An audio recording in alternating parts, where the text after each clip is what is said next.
ఇద్దరు దంపతులు మంచి జీవితం కోసం నిమ్మ తోటను అద్దెకు తీసుకున్నారు. ఆ తోటే వారి ఆశగా మారింది.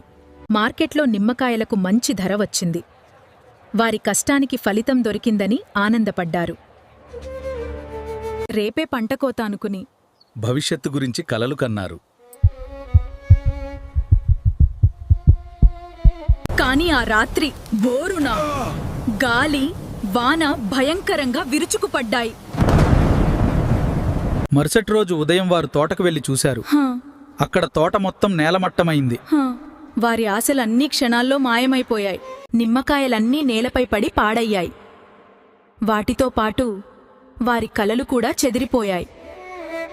దంపతులు కన్నీళ్లు పెట్టుకున్నారు. వారు పడ్డ కష్టమంతా వృధా అయింది.